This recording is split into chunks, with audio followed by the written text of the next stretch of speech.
কইকেশী, বলুন পিতা। আর বিলম্ব না করে যত শীঘ্র সম্ভব রাবণকে লঙ্কাপুরীতে পাঠানোর ব্যবস্থা করতে হবে। মুনি বিশ্বশ্রবা তোমার স্বামী, রাবণ তারই ছেলে, আর তুমি হলে রাক্ষস কুলের কন্যা। ওই বিশ্বশ্রবা মুনির পুত্র কিভাবে আমাদের সাধের লঙ্কাপুরী দখল করে সিংহাসনে বসল? কি বললি? এই কদিনে এত ঘটনা ঘটে গেল, আর আমরা এতজন রাক্ষস মিলে কিছুই করতে পারলাম না। শুধু তাকিয়ে তাকিয়ে দেখছি। ঠিক এই সমগ্র রাক্ষস কুলকে। দেখো দাদা, বিষ্ণুর সঙ্গে যুদ্ধে জেতা এই মুহূর্তে আমাদের পক্ষে সম্ভব নয়, সেটা আশা করি তুমিও বুঝতে পেরেছো। আর বারবার যদি আমরা পরাজিত হই তাহলে কিন্তু রাক্ষস কুলে আমাদের আর কোনো সম্মান থাকবে না। আমাদের সেনাদেরও মনোবল ভেঙে যাবে, আর তখন না থাকবে লঙ্কাপুরী, আর না থাকবে এই রাক্ষস বাহিনী। তাহলে আমরা কি এসব দেখে শুনেও চুপ করে থাকবো? একদমই না। তবে তার জন্য সঠিক সময়ের অপেক্ষা করতে হবে। অন্য কোনো উপায় ভাবতে হবে আমাকে। দেখো, লঙ্কাপুরী আমরা ফেরত পেতে পারি দুটি উপায়ে। এক, যুদ্ধ করে, আর না হয় আত্মীয়তার সূত্রে।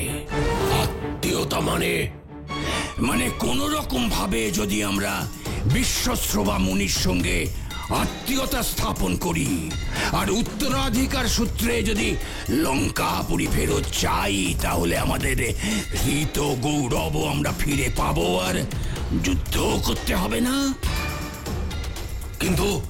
কিন্তু আত্মীয়তা কোন সূত্রে হবে দাদা? বিবাহ সূত্রে। কইকেশী এখন বিবাহযোগ্যা। আমরা যদি তার বিবাহ দিই ওই বিশ্বশ্রবা মুনির সঙ্গে, তাহলেই আমাদের উদ্দেশ্য পূর্ণ হবে। ওই যে বিশ্বশ্রবা মুনি। যাও কইকেশী, এই পূজার ঘনিয়ে মুনির সামনে গিয়ে বসো। যতক্ষণ না মুনি চোখ খোলেন ততক্ষণ ওইখানেই বসে থাকবে। আমি এই গাছটার আড়ালে দাঁড়িয়ে আছি। আপনি একদম চিন্তা করবেন না, আমি ঠিক মনিবরের কাছ থেকে আশীর্বাদ নিয়েই আসব। তুমি? আমি ধ্যানরত অবস্থায় দেখেছি তুমি সেই ভোরবেলা থেকে এখানে অপেক্ষা করছো। আমি কইকেশী, আমি আপনার চরণে পূজার্ঘ্য নিবেদন করতে চাই। আপনি ধ্যানে মগ্ন ছিলেন বলে আপনার সামনে বসে অপেক্ষা করছিলাম। তোমার ভক্তি আর আন্তরিকতায় আমি মুগ্ধ হয়েছি কন্যা। বলো তোমায় কি আশীর্বাদ করতে পারি? আগে সারা জীবন আমি আপনার চরণে দাসী হয়ে থাকতে চাই। আপনি আমায় বিবাহ করে সেই সুযোগটুকু দেবেন মুনিবর? আচ্ছা, তোমার যদি এই ইচ্ছাই হয় তাহলে আমি এক্ষুনি তোমায় গন্ধর্ব মতে বিবাহ করছি।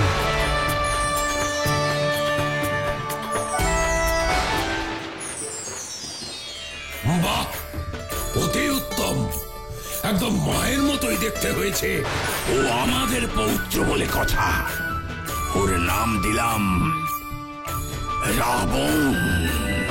রাবণ, শোনো, তুমি হলে রাক্ষস কুলের একমাত্র ভরসা। আমরা সবাই তোমার দিকে তাকিয়ে আশায় বুক বেঁধে আছি। রাক্ষস কুলের হয়ে যে যুদ্ধটা একদিন আমি শুরু করেছিলাম, এখন তোমাকেই রাবণ সেই যুদ্ধকে এগিয়ে নিয়ে গিয়ে সফল হতে হবে। এছাড়া আর কোনো উপায় নেই। আমি আমাদের সব সম্মান, রাজপ্রাসাদ যা যা চলে গেছে সব ফিরিয়ে নিয়ে আসব। আমি তোমায় কথা দিলাম মা, আমি রাবণ আমাদের লঙ্কাপুরী আমি উদ্ধার করবই। আমি জানি, আমিও তাই দশাননকে এক মুহূর্তের জন্য ভুলতে দেই না যে সে রাক্ষস কুলের সন্তান। লঙ্কাপুরী তার নিজের স্থান। এত কথার প্রয়োজন কি? রাবণ কবে যুদ্ধ জয় বেরোবে আগে সে কথা বলো। কুবের যতক্ষণ ওই সিংহাসন দখল করে রাখবে ততক্ষণ রাক্ষসকুল লঙ্কাপুরীর রাজত্ব ফিরে পাবে না। এটা তুমি বুঝতে পারছো না কৈকেশী? প্রণাম গ্রহণ করুন দাদামশাই, প্রণাম গ্রহণ করুন বড় দাদামশাই।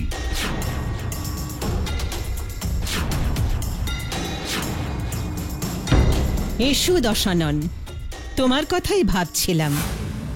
তোমার হাতেই এখন লঙ্কাপুরের ভবিষ্যৎ নির্ভর করছে। আমরা সবাই এখন শুধু তোমার ভরসায় বসে আছি। একমাত্র তুমিই পারো লঙ্কাপুরীকে উদ্ধার করতে। ওই বিষ্ণু ছল করে আমাদের প্রাসাদ রাজত্ব সব কেড়ে নিয়েছে। যতক্ষণ না সব ফেরত পাচ্ছি কিছুতেই শান্তি পাচ্ছি না। আর এই পাতালপুরীতে থাকতে পাচ্ছি না। কত সাধ করে বিশ্বকর্মাকে দিয়ে আমাদের লঙ্কাপুরীর প্রাসাদ বানালাম, মনের মতো সাজালাম, আর এই বিষ্ণু এসে কিনা সব। দাদামশাই, বড় দাদামশাই, আপনারা একটু শান্ত হন। কি শান্ত হব? তুমি আমাদের এই সময় শান্ত হতে বলছো? কৈকেশী ও কি ভুলে গেছে যে ও রাক্ষস বংশজাত? না দাদামশাই, আমি কিছুই ভুলিনি। আর সেই জন্যই আমি আমার শক্তি বৃদ্ধির জন্য নানা রূপ চেষ্টা চালিয়ে যাচ্ছি। আমিও প্রজাপতি ব্রহ্মার তপস্যা করব। ঠিকই, তপস্যা সে তো ভীষণ কঠিন কাজ। চিন্তা কেন করছো মা? আমার দাদামশাইরা যখন তপস্যায় সফল হয়েছেন তখন আমিও ঠিক পারবো মা। ওকে বাধা দিও না কৈকেশী। এই না হলে রাক্ষস কুলজাত ভাবি রাজার মতো কথা। ও নিশ্চয়ই সফল হবে।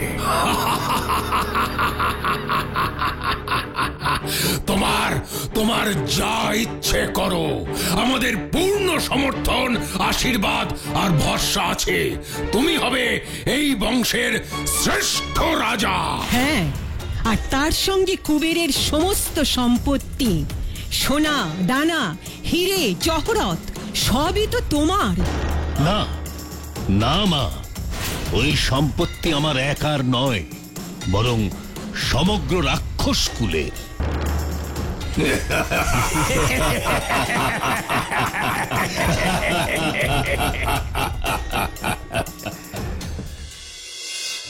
আমাকে আশীর্বাদ করো মা, যেন সফল হয়ে ফিরে আসতে পারি। প্রজাপতি ব্রহ্মা যেন আমার তপস্যায় তুষ্ট হন। বিজয়ী ভব, সফল হয়ে ফিরে এসো।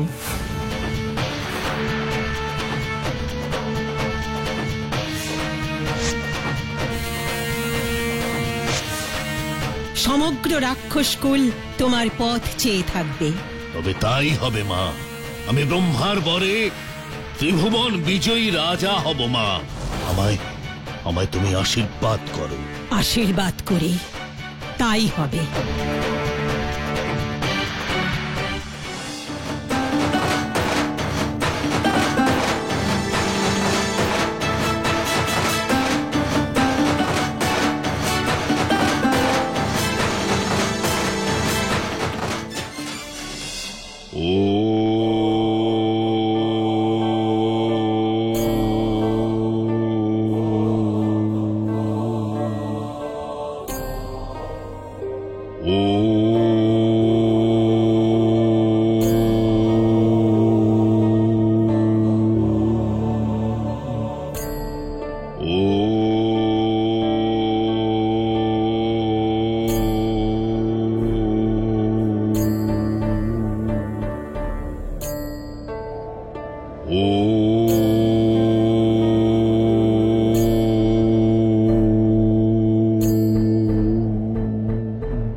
বৎস রাবণ, চোখ খোলো, দেখো আমি এসেছি।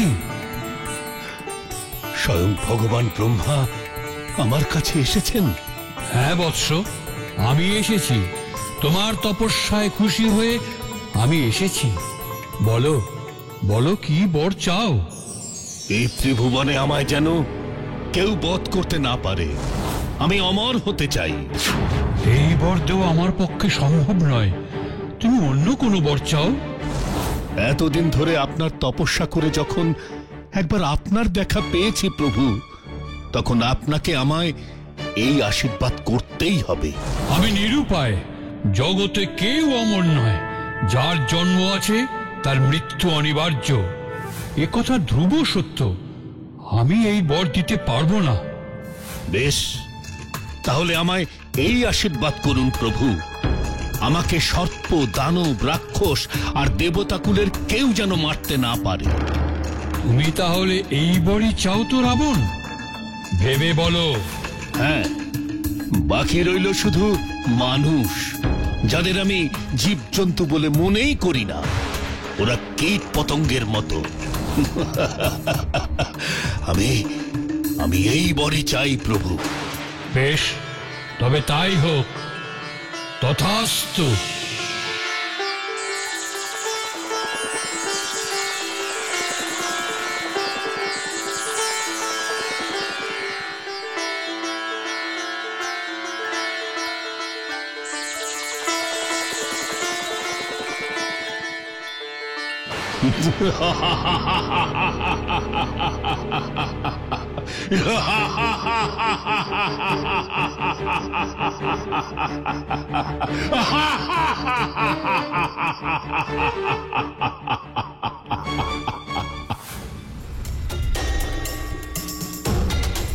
হে জগতের সব ক্ষুদ্র প্রাণী, দেখো, দেখো আমায়। আমি ত্রিভুবন বিজয়ী রাজা রাবণ। আমাকে কেউ মারতে পারবে না। দৈত্য, দানব, রাক্ষস কেউ না, কেউ না। আমি আসছি। সবাই প্রস্তুত হও, আমি আসছি।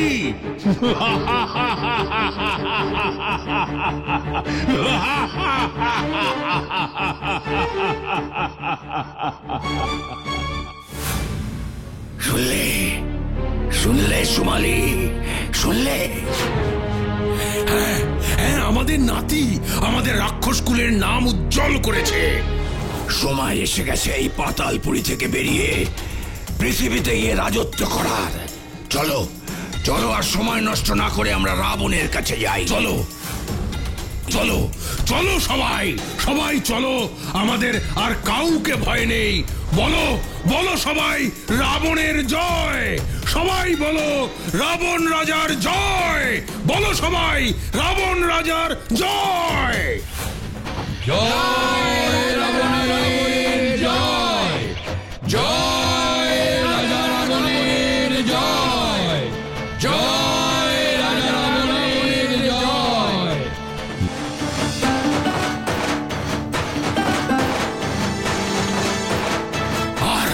আর বিলম্ব করা উচিত হবে না রাবণ।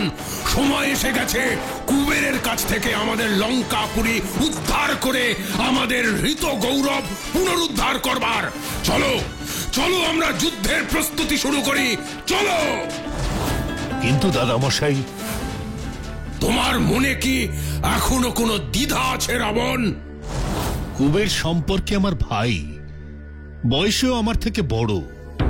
বড় ভাইয়ের সঙ্গে কিভাবে যুদ্ধ করব দাদামশাই? এ যে ঘোরতর অন্যায়। ভুলে যেও না রাবণ, লঙ্কাপুরী আমাদের রাজ্য। বিশ্বকর্মা ওই সুন্দর প্রাসাদ রাক্ষস কুলের জন্য বানিয়েছিলেন, যা অন্যায়ভাবে কুবের দখল করে রেখেছে। জানি জানি দাদামশাই। জানো যখন, তখন অযথা সময় নষ্ট করছো কেন? তবুও দাদামশাই, আপনি আমায় ক্ষমা করবেন। বড় ভাইয়ের বিরুদ্ধে আমি কিছুতেই যুদ্ধ করতে পারবো না।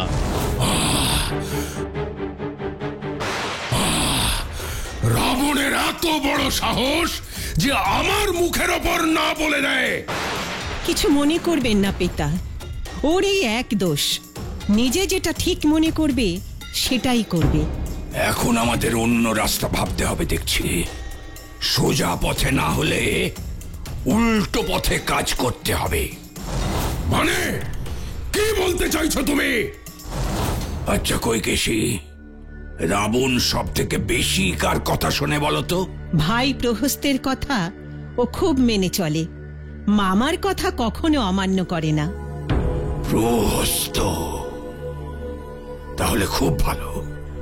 প্রহস্তকে এক্ষুনি খবর দাও, দেখি এবারে মামার কথা কি করে অমান্য করে ওই রাবণ। আমি তোমাকে এত মানি, আর সেই তুমি কি না আমায় এই অন্যায় কাজ করতে বলছো? আমি ঠিকই বলেছি ভাগ্নে, যে কুবেরকে তুমি বড় ভাই বলে যুদ্ধ করতে চাইছো না, সেই কুবেরই কিন্তু অন্যায়ভাবে লঙ্কাপুরী দখল করে তোমাকে বঞ্চিত করে রেখেছে, তাই না? কিন্তু কিন্তু কুবের ওখানে আছে পিতা বিশ্বশ্রবার আদেশে। তাহলে তাহলে তোমার পিতার উচিত কুবেরকে আদেশ দেওয়া, যাতে সে তোমাকে তোমার উপযুক্ত জায়গা ফিরিয়ে দিতে পারে। কিন্তু তোমার পিতা কি তাই করেছেন? না, না করেননি। শুনেছি কুবের নাকি বিদ্বান বুদ্ধিমান ব্যক্তি। তাহলে তিনি কেন অন্যের জিনিস অধিকার করে বসে আছেন? কেন তোমায় ফিরিয়ে দিচ্ছেন না বলো? এটা কি অন্যায় নয়? তুমি তো ব্রহ্মার ভরে ত্রিভুবন বিজয়ী পুরুষ এখন, তাহলে কুবেরকে কেন এত ভয় পাচ্ছ? আমি ভয় পাই না মামা। তাহলে এখনই যাও, লঙ্কাপুরী উদ্ধার করো। না, আগে তুমি কুবেরকে বোঝাও। আমি যাব? যদি কুবের যুদ্ধ ছাড়াই সিংহাসন ছেড়ে দেয়, তাহলে আর আমাকে গুরুজনের সঙ্গে যুদ্ধ করতে হবে না। আমি জানি যে যুদ্ধে আমিই জিতব, কিন্তু আমি ধর্মের অমর্যাদা করতে চাই না। বেশ, তোমার যখন এই ইচ্ছে, তবে তাই হোক।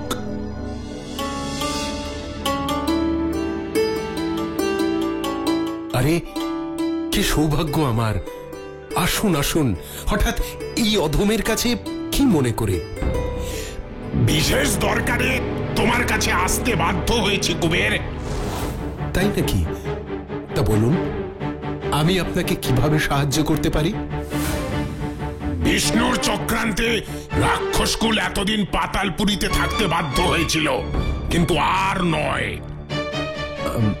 আমি কি করব? ভালো চাও তো এক্ষুনি এই লঙ্কাপুরী ছেড়ে চলে যাও, নাহলে রাবণের সঙ্গে যুদ্ধ অনিবার্য। যুদ্ধ? হ্যাঁ, যুদ্ধ। ব্রহ্মার বরে রাবণকে এখন কেউ মারতে পারবে না, ওর জয় নিশ্চিত। ভেবে দেখো তাহলে কি করবে? চুপচাপ চলে যাবে, নাকি যুদ্ধে ছোট ভাইয়ের হাতে পরাজিত হবে? মানে আমায় একটু ভাবতে দিন। রাবণ রাক্ষস কুলজাত, তারপর এখনো ব্রহ্মার বরে আরো শক্তিশালী হয়ে উঠেছে। তুমি এখন ওর সঙ্গে যুদ্ধ করতে যেও না। তাহলে কি করব পিতা? এই সময় বুদ্ধিমানের কাজ এই হবে যে তুমি লঙ্কাপুরী ছেড়ে কৈলাসে চলে যাও। যথা আজ্ঞা পিতা।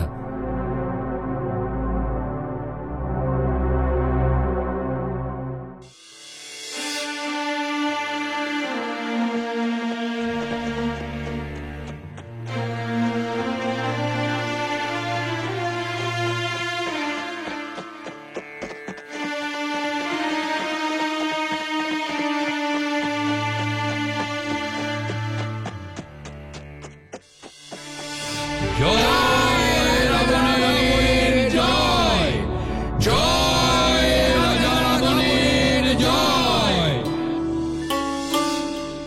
জয় রাবণের জয়, জয় রাজা রাবণের জয়, জয় রাজা রাবণের জয়। শান্ত হও সবাই। এখন থেকে আমি তোমাদের রাজা। তোমাদের কথা দিলাম, আর তোমাদের কখনো কোথাও লুকিয়ে থাকতে হবে না। তোমরা যেখানে ইচ্ছে যেতে পারবে, যা ইচ্ছে করতে পারবে। তোমাদের কোনো ভয় নেই। আমি তোমাদের সর্বদা রক্ষা করব। চলো এবার আমরা যা খুশি তাই করব, যেখানে খুশি যাও।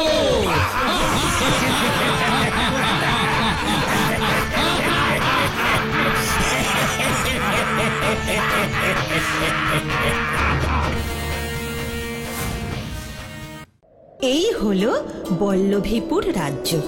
লাল মাটির দেশ এই বল্লভীপুর। রাজা কনক সেন প্রতিষ্ঠিত এই রাজ্যে এখন শেষ রাজার রাজত্বকাল। এই দেশের শেষ প্রান্তে রয়েছে এক সূর্য মন্দির। মন্দিরের পূজারিণী সুভাগা রোজ নিয়ম করে সূর্যদেবের মূর্তিকে আরতি করেন। তার দুটি সন্তান, গায়েব আর গায়েবী। গায়েবের গায়ের শক্তির কাছে তার সমবয়সী সব বাচ্চারাই হার স্বীকার করে। খুবই দুরন্ত এবং তেজস্বী। কিন্তু গায়েবী উল্টো, শান্ত, ধীর, স্থির। মায়ের সঙ্গে পুজোর কাজে সাহায্য করে। চলো দেখে আসি গায়েব আর গায়েবী এখন কি করছে। মা, রোজ রোজ আমার এই ফল আর দুধ খেতে ভালো লাগে না। আমাকে অন্যান্য ছেলেদের মতো পোলাও, মন্ডা, মিঠাই কেন খেতে দাও না? আমরা এই মন্দিরের পূজারিনী, ওইসব খাবার আমরা কোথায় পাবো বাবা? ভগবানের আশীর্বাদে যেটুকু পেয়েছি তাতেই খুশি থাকতে হয়। এই ভাই, তুই এখন পাঠশালায় যা না, আমাদের পুজোর কাজ সারতে দে।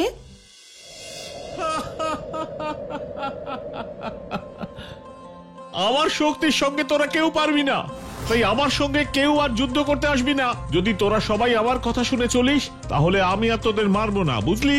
হ্যাঁ হ্যাঁ, তুমি আমাদের রাজা, আমাদের প্রভু। আমরা আজ থেকে তোমার কথা শুনেই চলবো। তুমি যা বলবে আমরা তাই করব। তাহলে যা, আমার জন্য একটা সিংহাসন বানিয়ে দে। রাজা সিংহাসন ছাড়া তো বসতে পারে না।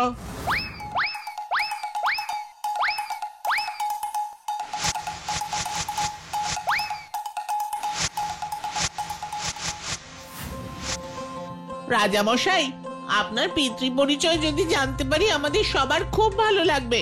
এই পিতৃ পরিচয়, সেটা আবার কি? মানে রাজামশাই, আপনার বাবার নাম কি? আমার মায়ের নাম সুভাগা, বোনের নাম গায়েবী। আর বাবার নাম? বাবা? বাবা মানে কি? আমাদের রাজার বাবা নেই রে। আমাদের রাজার বাবা নেই। আমাদের রাজার বাবা নেই।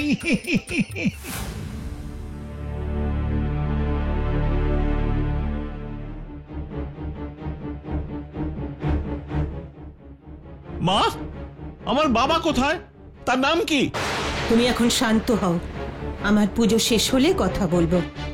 আমি কিচ্ছু জানি না, আগে বলো আমার বাবাকে, উনি কোথায় আছেন? মা তো বললেন পুজো শেষ করে তোর সঙ্গে কথা বলবেন। ততক্ষণ তুই একটু চুপ করে যা না ভাই। পুজো দেখাচ্ছি আমি, পুজো। হে, তুই কি করলি? সূর্যদেবের মূর্তি ভেঙে ফেললি? এই যে মহা পাপ। ওসব পাপ পুণ্য তোমার কাছে রাখো তো মা। আমাকে এক্ষুনি যদি আমার পিতার পরিচয় না দাও, তাহলে আমি পুরো মন্দিরটাই ভেঙে দেব, গুঁড়িয়ে দেব। ভাই, তুই একটু শান্ত হ। এরকম কেন করছিস? আমাদের মাকে কেন কষ্ট দিচ্ছিস? হ্যাঁ দিচ্ছি, বেশ করছি। আমার ভেতরে যে ক্রোধের আগুন জ্বলছে, যতক্ষণ না আমি সঠিক উত্তর পাচ্ছি সেই আগুনে সব জ্বলে পুড়ে ছারখার হয়ে যাবে, মনে রাখিস। তাহলে কি সবাই ঠিকই বলে আমার কোনো পিতৃ পরিচয় নেই? আমি কি কুল নামগোত্রহীন ছেলে? না না না, তাহলে শোনো, তোমরা দুজনেই অনেক বড় বংশের সন্তান। আজ তোমাদের আমি সব বলবো, সব। আমি কি করে এখানে এলাম, কি করে তোমাদের পেলাম, সবটাই বলবো। একদিন আমি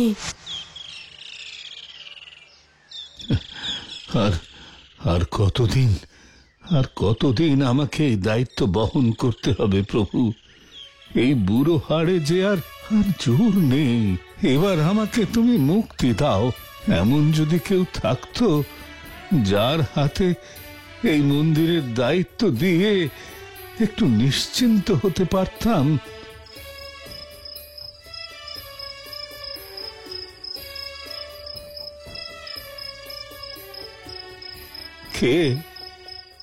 কে ওখানে? ওখানে কে দাঁড়িয়ে? সামনে এসো। আজ্ঞে, আমার নাম সুভাগা। খুব দুঃখী। আমার পিতা একজন গরিব ব্রাহ্মণ। আমাকে বিয়ে দিয়ে মারা যান। বিবাহের পর স্বামীরও মৃত্যু হয়, তাই শ্বশুরবাড়ি থেকে আমায় তাড়িয়ে দিয়েছে। পথে হাঁটতে হাঁটতে আজ আমি এখানে এসে পৌঁছেছি। আমার আর কোথাও যাবার জায়গা নেই বাবা। যদি দয়া করে আপনার চরণ তলে আমায় ঠাঁই দেন, তাহলে এই অভাগিনীর গতি হয়। না হলে আমার আত্মহত্যা ছাড়া আর কোনো উপায় নেই। তুমি আমায় বাবা বলে ডেকেছো, তোমায় আশ্রয় না দিয়ে কি কোনো উপায় আছে মা? দেখে মনে হচ্ছে বেশ অনেক দিন ধরেই তুমি ক্ষুধার্ত এবং তৃষ্ণার্ত। এসো, ভেতরে এসো, ভেতরে এসো। তুমি মন্দিরের কাজকর্ম করতে পারবে তো মা? আপনি শিখিয়ে দিলে নিশ্চয়ই পারবো বাবা। বেশ, তাহলে আগামী কাল থেকেই তোমার শিক্ষা শুরু হবে। সময়ের সঙ্গে সঙ্গে জলের মতো দিনও গড়িয়ে যায়। পুরোহিত বুঝে গিয়েছিলেন তিনি আর বেশি দিন এই পৃথিবীতে নেই। প্রায়শই তিনি অসুস্থ হয়ে পড়েন। তাই তিনি পুজোর সমস্ত কাজ সুভাগাকে খুব ভালো করে শিখিয়ে তার উপর সমস্ত দায়িত্ব অর্পণ করেন। একদিন তিনি সুভাগাকে ডেকে বলেন,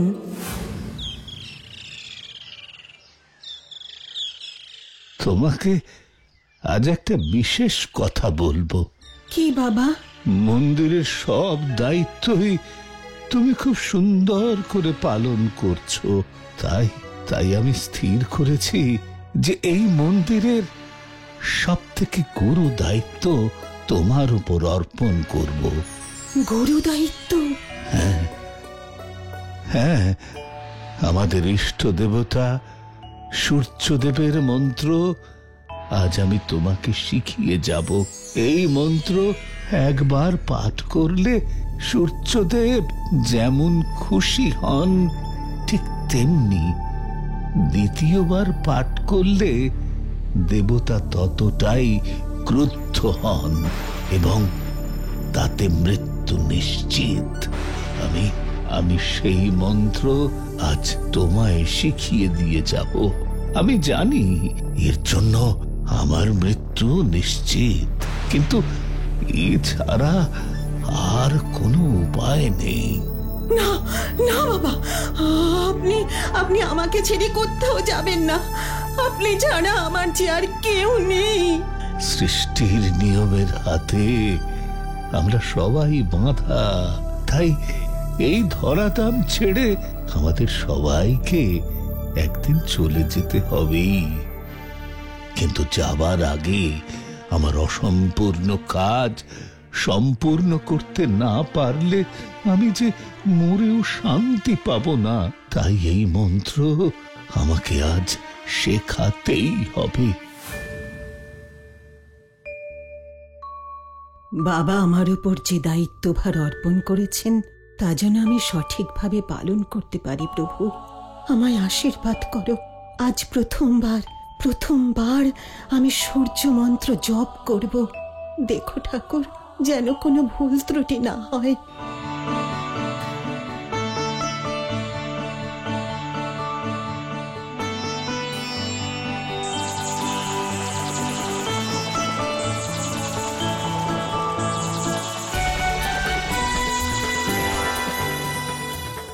হে প্রভু, আমার যদি কোনো ত্রুটি হয়ে থাকে তাহলে ক্ষমা করবেন। ভয় নেই, আমি তোমার ভক্তি এবং শ্রদ্ধায় খুশি হয়েছি। বলো বলো, তুমি কি বর চাও? প্রভু, এই বিশ্ব সংসারে আমার আর কেউ নেই, আমি তাই একটি তেজস্বী পুত্র এবং সুশীলা কন্যা চাই। বেশ বেশ, তোমার ইচ্ছা পূর্ণ হোক, তথাস্তু।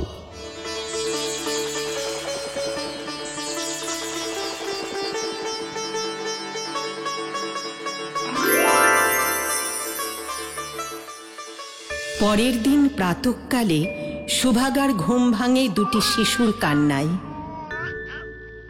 কি সৌভাগ্য, কি সৌভাগ্য আমার! হে সূর্যদেব, তোমার শত কোটি প্রণাম জানাই। তুমি আমার শূন্য হৃদয় পূরণ করে দিয়েছ। কি সুন্দর দুটো ফুটফুটে শিশু। আজ থেকে আমার পুত্র সন্তানের নাম হবে গায়েব, আর কন্যা সন্তানের নাম হবে গায়েবী। তাহলে মা, সূর্যদেবী আমাদের পিতা? এই প্রশ্নের উত্তর তিনিই স্বয়ং দেবেন। আমি আজ দ্বিতীয়বার সূর্য মন্ত্র জপ করব, কিন্তু তারপর আমি আর বেঁচে থাকব না। তাই আমাকে কথা দাও গায়েব, আমার পরে তুমি এই মন্দির আর তোমার বোনের সমস্ত দায়িত্ব যথার্থভাবে পালন করবে। না মা, তুমি আমাদের ছেড়ে কোথাও যাবে না মা। না, আমি আজ দ্বিতীয়বার সূর্য মন্ত্র জপ করছি। এই মন্ত্র পাঠ শেষ হলেই তোমাদের পিতা এখানে আসবেন, কিন্তু আমাকে আর তোমরা পাবে না। না না মা, না, এরকম করো না মা, এরকম করো না।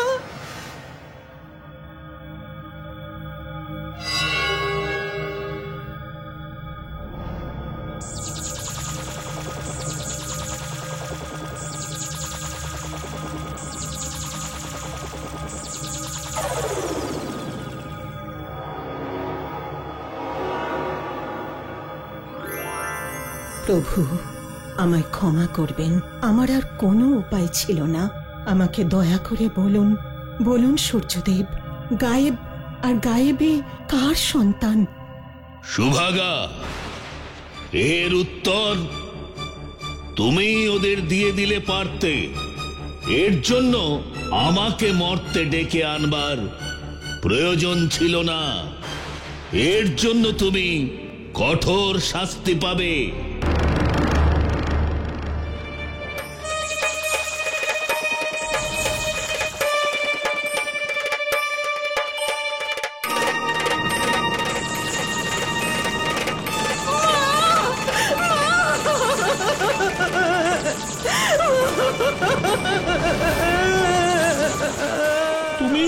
তুমি আমার মাকে কেন মেরে ফেললে?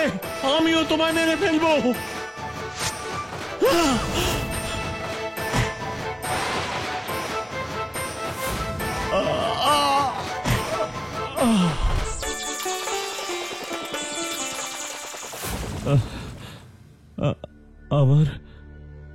আমার কি হয়েছিল? সূর্যদেব কোথায় বোন? সূর্যদেব চলে গেছেন, আর উনি বলেছেন আমরা তাঁরই সন্তান। আর এই মূর্তির ভাঙা অংশটা উনি দিয়ে গেছেন, বলেছেন এটা আমাদের আদিত্য শিলা। এই শিলা দিয়ে তুই যাকেই আঘাত করবি তার মৃত্যু নিশ্চিত। আর উনি তোর নতুন নাম দিয়েছেন শিলাদিত্য। শিলাদিত্য? আমার নাম শিলাদিত্য? হ্যাঁ ভাই, তোর থেকেই শুরু হবে এক নতুন বংশের, যার নাম সূর্য বংশ। সূর্যদেব বলেছেন ওনার কৃপা দৃষ্টি সর্বদা তোর উপরে থাকবে।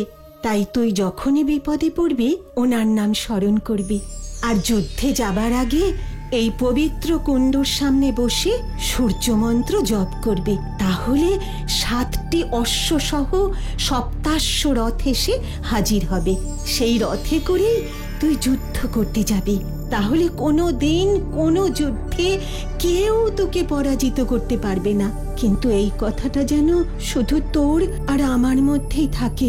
যদি কোনো দিন তৃতীয় কোনো ব্যক্তি এই কথাটা জেনে যায়, তাহলে সেদিনই তোর মৃত্যু নিশ্চিত। আমার মনে থাকবে বোন। মনে রাখিস ভাই, এই পবিত্র জলের কুণ্ডই কিন্তু তোর সঙ্গে সূর্যদেবের যোগাযোগের একমাত্র পথ। তাই এই কুণ্ড যেন কোনো দিন অপবিত্র না হয়। তুই আর আমি ছাড়া এই মন্দিরে আর কোনো ব্যক্তি প্রবেশ করবে না। আমি আজ থেকেই সকলের প্রবেশ নিষিদ্ধ করে দেব।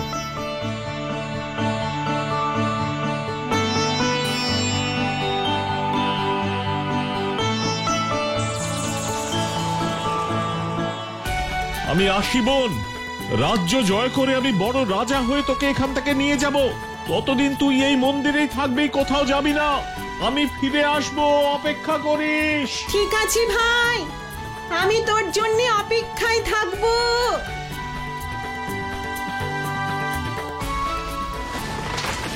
ভাই ভাই বাঁচাও, বাঁচাও! মানুষ নাম আর ঐশ্বর্যের মোহে সর্বস্ব ভুলে যায়। গায়েব ক্ষমতার মোহে তার পূর্বস্মৃতি বিস্মৃত হয়েছিল। একের পর এক দেশ সপ্তাশ্ব রথে করে আক্রমণ করছে, আর একে একে সবাই তার আনুগত্য স্বীকার করছে।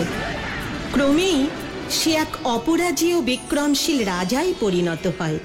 শেষে বল্লভপুরের রাজাকে আদিত্যশিলা দিয়ে হত্যা করে বল্লভপুরের রাজ সিংহাসনে বসে। গড়ে ওঠে এক বিশাল সূর্য বংশ।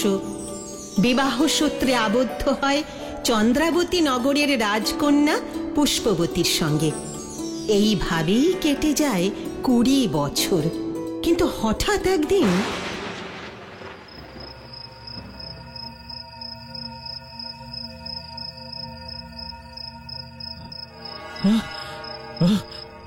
গায়েবী বোন আমার, আমি আসছি। কি হলো মহারাজ? আমি এতদিন নাম ঐশ্বর্যের মোহে আমার একমাত্র বোন গায়েবের কথা ভুলে গিয়েছিলাম। রানী, আমাকে যেতেই হবে। আমাকে এখনই যেতে হবে আমার বোনের কাছে। রানী, রানী, কাল প্রাতেই আমি রওনা দেব।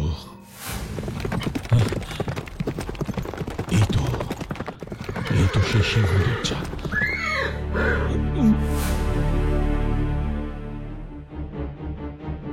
আমার সেই চেনা জায়গা, অথচ আজ কেন এত অচেনা মনে হচ্ছে? কি অবস্থা আছে মন্দিরটার? না আছে সূর্যমূর্তি, না আছে সেই পেতলের প্রদীপ। আমার সে ছোট্ট বোন গায়েবী কোথায়? সে গায়েবী, গায়েবী, গায়েবী!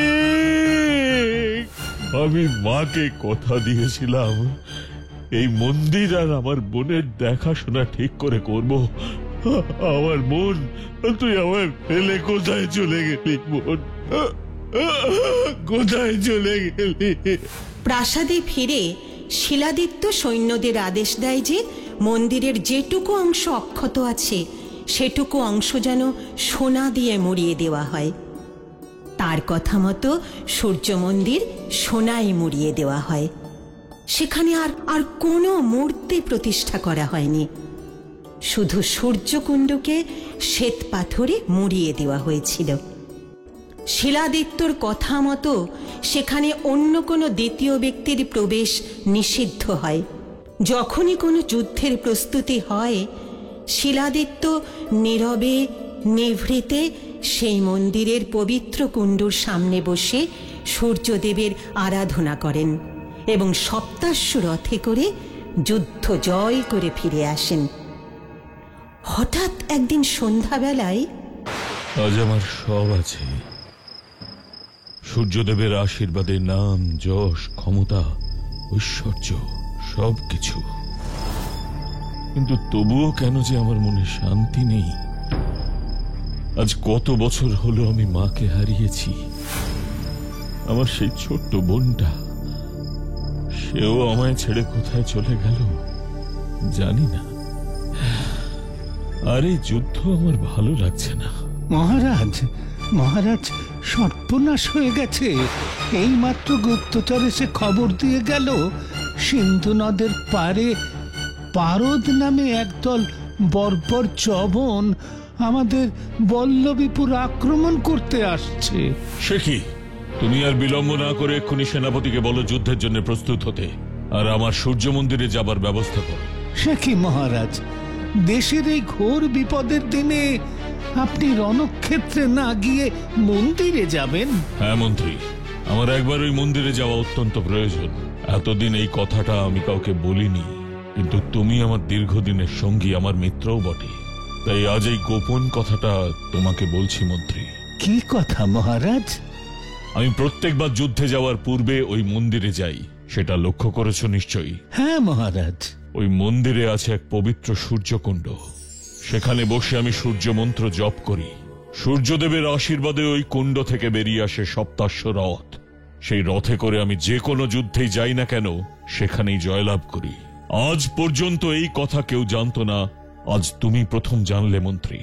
আশা করি তুমি আমার এই বিশ্বাসের মর্যাদা দেবে। আপনি আপনি নিশ্চিন্ত থাকুন মহারাজ, আমি ব্যতীত এই কথা আর কেউ জানবে না। আপনি প্রস্তুত হন মহারাজ, আমি এক্ষুনি আপনার মন্দিরে যাবার আয়োজন করছি।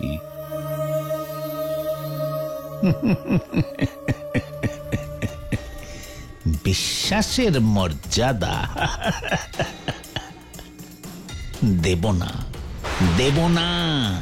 সেই প্রথম দিন থেকে শুধু শুধু তোমার গোলামি করে যাচ্ছি। কি পেলাম আমি? এবার আমার পালা। এক্ষুনি গিয়ে জবনদের খবরটা দিয়ে আসি।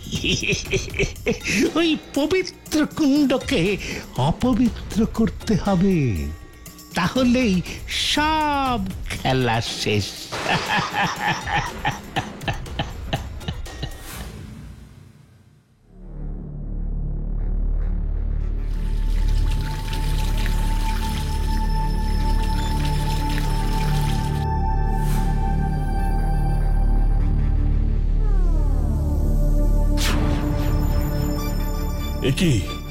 এই কুণ্ডতে লাল রক্ত মিশিয়ে অপবিত্র কে করলো?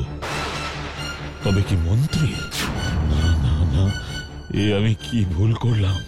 আমার বোন গায়েবী আমাকে বারবার বারণ করেছিল এই মন্দিরের কথা যেন আমি কাউকে না বলি, এই পবিত্র কুণ্ডের কথা যেন আমি কাউকে না বলি। আমি কি করলাম? এই সূর্যদেব, আপনি আমায় ক্ষমা করে দিন। আমি কি করব? পথ দেখান প্রভু, পথ দেখান।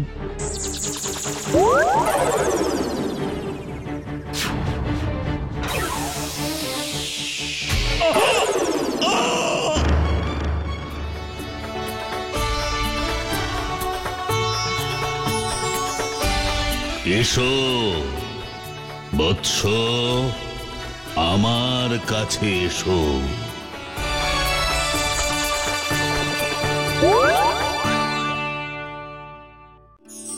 ছোট বন্ধুরা, কেমন আছো তোমরা? হ্যাঁ, পড়াশুনো ঠিক করে করছো তো? না না, শুধু গল্প শুনলে হবে না, পড়াশুনো মন দিয়ে করতে হবে। এসো, আজ তোমাদের জন্য একটা নতুন গল্প নিয়ে এসেছি। বেচারাম মান্না নিতান্তই ভালো লোক, সৎ, নিষ্ঠাবান, আদর্শ পুরুষ। তিনকুলে থাকার বলতে এক দুঃসম্পর্কের পিসি। দীর্ঘদিনের কাঠের ব্যবসা, বেশ সচ্ছল পরিবার। কিন্তু তার এবং তার স্ত্রীর জীবনে একটাই দুঃখ, তাদের কোনো সন্তান নেই। হেন পীর বাবার দরগা নেই, হেন মন্দির নেই যেখানে মান্না পরিবার তাদের আকুতি জানাননি। এমন কোনো তাবিজ নেই যে তারা ধারণ করেননি। কিন্তু তাতে লাভের লাভ কিছুই হয়নি। শেষে মান্না বাবুর বউয়ের বাবা ভোলানাথের প্রতি কঠোর ব্রত পালনের ফলস্বরূপ তাদের জীবনে খুশির কারণ হয়ে বিরাজমান হন তাদের একমাত্র সন্তান। আরে দাঁড়াও দাঁড়াও, এ কি হচ্ছে? সবাই এইভাবে অজ্ঞান হয়ে পড়ে যাচ্ছে কেন? চলো তো দেখি বিষয়টা কি। না না না, এ হতে পারে না। কিছুতেই আমি এই বিচ্ছিরি দেখতে ছেলেকে আমার ছেলে বলে মেনে নেব না। বাবা ভোলানাথ, শেষে তোমার মনে এই ছিল, সবাইকে সুন্দর সন্তান দাও, আর আমার বেলাতেই এমন বিচ্ছিরি কদাকার দেখতে ছেলে দিলে। না না, ওরে কে কোথায় আছিস? শিগগিরই আয় রে বাবা, ওর মুখে ঠান্ডা জলের ছিটা দে। বেচারা টানা 3 মাস না খেয়ে এক ঘরে থেকে বাবার পুজো করে তবে কিনা ছেলের মুখ দেখার সৌভাগ্য পেল। আর দেখো অদৃষ্ট, এরকম কদাকার কিম্ভূতের মতো ছেলে দেখে এখন নিজেই বারবার ভিড়মি খাচ্ছে। কই গো, সব গেলে কোথায়? হ্যাঁ, আরে এতদিন পর বাড়িতে ছেলে এলো, কোথায় শাঁখ বাজবে উলু দেবে তা নয়, একেবারে নিশ্চুপ নিঝুম বাড়ি। বলি, ও মান্না বাবু, মান্না বাবু। বলুন বলুন চাটুর্য মশাই, কেমন আছেন? আরে আমার কথা ছাড়ুন মশাই, এখন তো আপনার খবর জানার পালা। তা কই আমাদের পাড়ার নতুন অতিথি? একটু নিয়ে আসুন বাইরে, মুখ দেখি। এই দেখুন না, হরেনের দোকানের নতুন গুড়ের সন্দেশ নিয়ে এসেছি, আর আপনি মশাই এরকম অপরাধীর মতো মুখ শুকিয়ে বসে আছেন কেন? কেন কেন যে সেটা বুঝতে পারছি না। না মানে মানে হ্যাঁ, ওই ওই আসলে অনেক ধকল গেল তো। আচ্ছা, আপনি আপনি বসুন, আমি দেখছি। যাক বাবা, আমার পটকাটা তবুও একটা খেলার সঙ্গী পেল। এই পাড়ায় এই একটাই ছেলে ছিল, এবার বেচার ছেলের সঙ্গে ও একটু খেলতে পারবে। বলতে বলতেই বেচারা মোর ছেলেকে কোলে নিয়ে আসে, আর ওর সেই দিকে তাকিয়ে মুখ হা হয়ে যায়। তার চোখ দুটো বড় বড় বড়ির মতো, নাক নেই, শুধু দুটো ফুটো, কান কুলোর মতো বড়, গায়ের রং একেবারে ব্ল্যাক ডায়মন্ড, আর সাধারণ বাচ্চার তুলনায় একটু বেশি লম্বা আর রোগা। কে কে কে কে? বাবা ভোলানাথের কৃপায় এই সন্তান পেয়েছিল বলে বেচারাম তার নাম রাখল ভোলানাথ। যদিও বেচারাম বা তার বউ কেউ মন থেকে এই সন্তানকে মেনে নিতে পারেনি। যতই হোক, হাজার মানত করার পর পাওয়া নিজের সন্তান, তাই তাকে ফেলেও দিতে পারেনি। এইভাবে অনাদরে অবহেলায় ধীরে ধীরে বড় হতে থাকে ভোলানাথ। আর যতই সে বড় হতে থাকে, ততই বাড়তে থাকে তার কীর্তিকলাপ।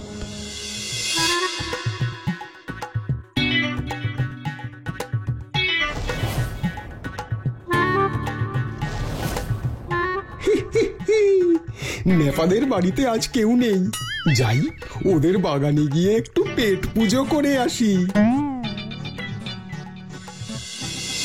5 ফুট উঁচু পাঁচিল এক পা দিয়েই পেরিয়ে গেল।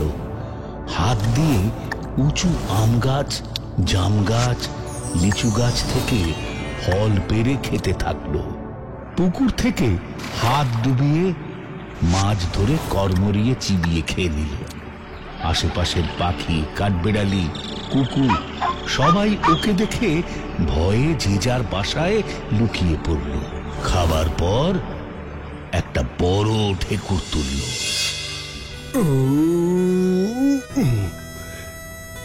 আজকের দুপুরের ভোজটা বেশ ভালোই হলো। যদি এরকম পেট পুজো হয় তাহলে দুদিনে আমার পেটও ন্যাপার বাবার মতো গণেশের পেট হয়ে যাবে। এই কে রে, কে রে? আমার বাগানে কে? এক্ষুনি বেরো বলছি।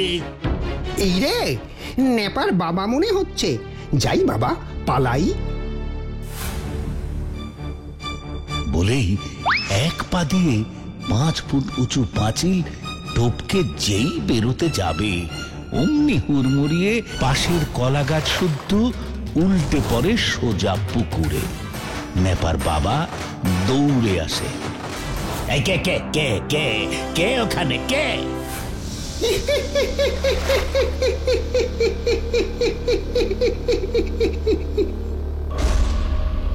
সেই হাসি দেখে নেপার বাবার আর তার বাড়ির লোকের 1 মাস অব্দি হাসি বন্ধ হয়ে যায়।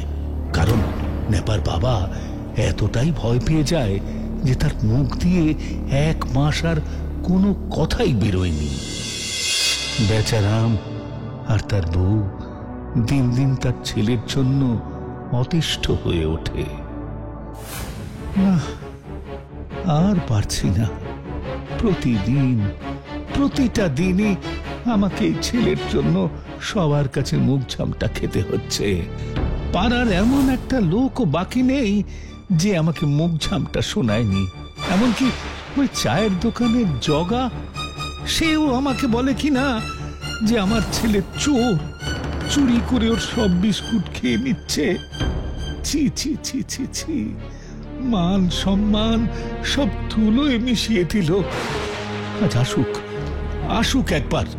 আজ ওরই একদিন কি আমারই একদিন। ভালো কথা বলছি, তাড়িয়ে দাও ওই ছেলেকে।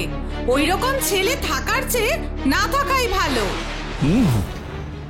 ওই দিনগুলোর কথা মনে আছে তো গিন্নি? যেদিন সন্তানের মুখ দেখবে বলে হন্যে হয়ে সব ঠাকুরের কাছে মাথা ঠুকেছ। আজ আমার সন্তান রূপে গুণে আর 5 জনের মতো হতে পারেনি বলে তাকে ঘর থেকে তাড়িয়ে দেবার কথা বলছো। তুমি তাহলে তোমার আদরের সন্তানকে কোলে বসিয়ে পুজো করো। আমি কিন্তু ওর কোনো দায়িত্ব নিতে পারবো না। ওই রাক্ষসের মতো মিনিটে মিনিটে খাবারের যোগান দিতে আমি আর পারছি না। হয় ওর অন্য কোথাও ব্যবস্থা করো, না হলে আমাকে মুক্তি দাও। বেচারা চুপ করে থাকে। বাইরে থেকে সব কথা শুনছিল ভোলানাথ। আমার জন্য আমার বাবা মাকে কত কথা শুনতে হয়। ওদের জীবনের সুখ শান্তি সব আমি নষ্ট করে দিচ্ছি। না, আমি আর এখানে থাকবো না। এখান থেকে অনেক দূরে চলে যাব, যেখানে আমায় কেউ চিনবে না, কেউ জানবে না, সেরকম কোনো জায়গায়। ভালো থেকো তোমরা। এই বলে ভোলানাথ চুপচাপ বাড়ি থেকে বেরিয়ে যায়। সেদিন ছিল অমাবস্যার রাত। রাস্তা দিয়ে হেঁটে যাচ্ছে ভোলানাথ। মনে কষ্ট, তাই গান গাইছে মনের দুঃখে। আমি হলাম মিস্টার ভোলানাথ, কেউ দেয় না আমার সাথ। কিম্ভূত কিমাকার দেখতে, কিছুই তো পারিনি কো আমি শিখতে। হায় হায় হায় হায়, ভূতেরা ভয় পায়, এতটাই খারাপ দেখতে।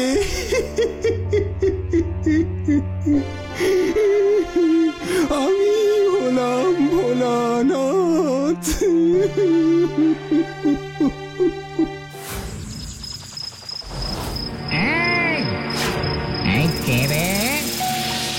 এই রাত দুপুরে বেসুরো গানে গেয়ে আমার ঘুমটার 12টা 5 বাজিয়ে দিলি। কে? আগে আমি ভোলানাথ, আপনি কে? কোথায় আছেন? দেখতে পাচ্ছি না তো আপনাকে। আমি হলাম বেটে ভূত। আরে ওপরে দেখছিস কি? নিচে নিচে নিচে তাকা। এরকম ঢেঙা ছেলে মানুষ বাপের জন্মে তো দূরের কথা, মরার পরেও দেখিনি। বাবা, এখানে তো তোকে ভূত আর আমাকে মানুষ মনে হচ্ছে রে। আরে তুমি এখানে এত রাতে কি করছো? আরে এটা তো আমারই জায়গা, আমার বাড়ি। আমার বাড়িতে আমি থাকবো না? ও তাই বুঝি? তা তোমার বাড়ি কোথায়? ওই যে দেখছিস ছোট পাম গাছ, ওটাই আমার বাড়ি। বেটে তো, তাই খুব বেশি ওপরে উঠতে পারি না। কিন্তু তুমি এখানে এলে কি করে? সে অনেক কথা, আমার দুঃখের কথা। কি আর বলবো তোকে? তার চেয়ে বরং তুই তোর কাহিনী বল। জ্যান্ত অবস্থায় এই মরার দেশে কেন এলি? তাহলে শোনো। না না না, এ হতে পারে না।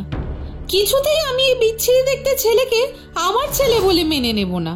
বাবা ভোলানাথ, শেষে তোমার মনে এই ছিল, সবাইকে সুন্দর সন্তান দাও, আর আমার বেলাতেই এমন বিচ্ছিরি কদাকার দেখতে ছেলে দিলে।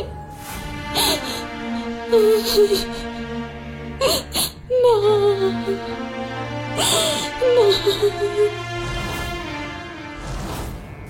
টানা 3 মাস না খেয়ে এক ঘরে থেকে বাবার পুজো করে তবে কিনা ছেলের মুখ দেখার সৌভাগ্য পেল। আর দেখো অদৃষ্ট, এরকম কদাকার কিম্ভূতের মতো ছেলে দেখে এখন নিজেই বারবার ভিড়মি খাচ্ছে। তা কই আমাদের পাড়ার নতুন অতিথি? একটু নিয়ে আসুন বাইরে, মুখ দেখি। এই দেখুন না, হরেনের দোকানের নতুন গুড়ের সন্দেশ নিয়ে এসেছি। আর আপনি মশাই এরকম অপরাধীর মতো মুখ শুকিয়ে বসে আছেন কেন? কেন কেন যে সেটা বুঝতে পারছি না। না মানে মানে ওই আসলে অনেক ধকল গেল তো। আচ্ছা আপনি আপনি বসুন, আমি দেখছি।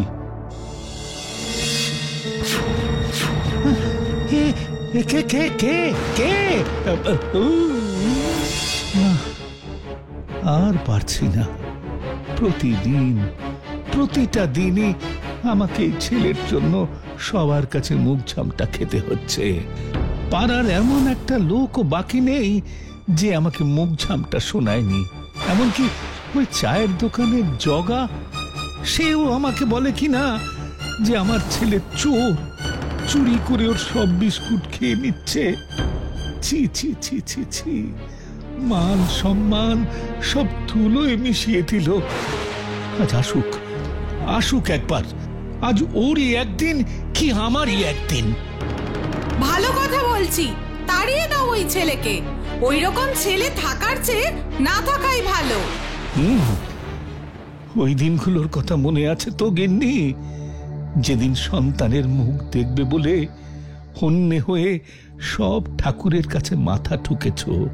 আজ আমার সন্তান রূপে গুণে আর 5 জনের মতো হতে পারেনি বলে তাকে ঘর থেকে তাড়িয়ে দেবার কথা বলছো। তুমি তাহলে তোমার আদরের সন্তানকে কোলে বসিয়ে পুজো করো। আমি কিন্তু ওর কোনো দায়িত্ব নিতে পারবো না। ওই রাক্ষসের মতো মিনিটে মিনিটে খাবারের যোগান দিতে আমি আর পারছি না। হয় ওর অন্য কোথাও ব্যবস্থা করো, না হলে আমাকে মুক্তি দাও। আমার জন্য আমার বাবা মাকে কত কথা শুনতে হয়। ওদের জীবনের সুখ শান্তি সব আমি নষ্ট করে দিচ্ছি। না, আমি আর এখানে থাকবো না। এখান থেকে অনেক দূরে চলে যাব, যেখানে আমায় কেউ চিনবে না। এই হলো আমার দুঃখের কাহিনী। আমার জীবনের কাহিনীও অনেকটা তোমার মতোই। বেটে ছিলাম বলে সবাই বামুন বলে খেপাত। সংসারে থাকার মধ্যে ছিল বাবা। হঠাৎ একদিন ঝড়ের রাতে বাবার মাথায় বাজ পড়ে সেও মরে গেল। তারপর আমি নানা জায়গা ঘুরতে ঘুরতে শেষে সুযোগ পেলাম পরশুরামের ড্যান্স সার্কাসে। সেখানে জোকারের কাজ করতে শুরু করলাম। সেও আমার কপালে সইল না। ভুল করে কেউ বাঘের খাঁচার ছিটকিনি খুলে রেখেছিল। ব্যাস, পড়বি তো পর আমার সামনেই এসে পড়ল। তবে হ্যাঁ, মরবার আগে আমি বাঘকেও কষিয়ে দুটো থাপ্পড় বসিয়ে দিয়েছিলাম। সেই জন্য ওই সার্কাসে আমার নাম হয়ে যায় বাঘ মারা জোকার। আমার নামে ওরা একটা মূর্তিও বানিয়েছে। বাহ বাহ, তোমার তো তাহলে খুব সাহস দেখছি। আচ্ছা, তোমার নামটাই তো জানা হলো না। আমার নাম হলো বেচু। আমাকে সবাই বেটে বেচু বলে ডাকতো। আমি তাহলে তোমাকে বেচুদা বলেই ডাকবো। হ্যাঁ হ্যাঁ হ্যাঁ হ্যাঁ, কিন্তু তুই কি এখানেই থাকবি বলে ঠিক করেছিস নাকি? হ্যাঁ, আমার আর কোথাও যাওয়ার জায়গা নেই ও বেচুদা। তাই তোমরা যদি থাকতে না দাও, তাহলে আমাকে রাস্তায় রাস্তায় ঘুরে বেড়াতে হবে। কিন্তু তুই এই গাছে গাছে থাকবি কি করে? ও আমি ঠিক ম্যানেজ করে নেব। আমি এমনিতেও তো দেখতে ভূতের মতোই, তোমাদেরই একজন মনে হয়। আর ওই 7 ফুট লম্বা হওয়ার জন্য গাছে চাপতেও আমার বিশেষ অসুবিধা হবে না, বুঝলে? তাই ও নিয়ে কোনো চাপই নিও না। তোকে দেখে অনেক ভূতেও লজ্জা পাবে। কি যে বলো তুমি! দাঁড়া দাঁড়া দাঁড়া, তোর সঙ্গে আমাদের এখানকার বাকি মেম্বারদের আলাপ করিয়ে দিই।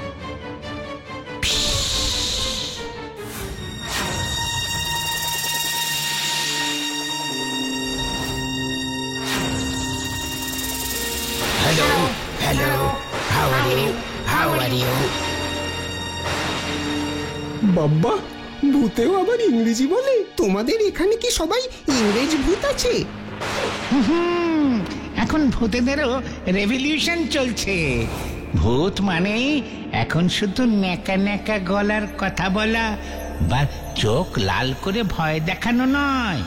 আমাদেরও সমাজে অনেক কাজে যোগ দিতে হয়। কত লোকের ভবিষ্যৎ বলার জন্য আমাদের ডাকা হয়। আবার কারোর দীর্ঘদিনের অসুখ সারিয়ে দেবার জন্য আমাদের ডাকা হয়। বিভিন্ন জায়গায় বিভিন্ন ভাষার লোকজন থাকে, তাই আমরাও নিজেদের আপডেট করছি। বাহ, খুব ভালো। আমিও তোমাদের একজন হতে পেরে খুব খুশি। আমরাও খুশি। আজ থেকে তুমি হবে আমাদের গানের মাস্টার মশাই। সত্যি? গানখানা কিন্তু খাস আগে ছেলে। আরেকটা গান গাও না। আরেকটা গান গাও না। আচ্ছা আচ্ছা, গাইছি, শোনো।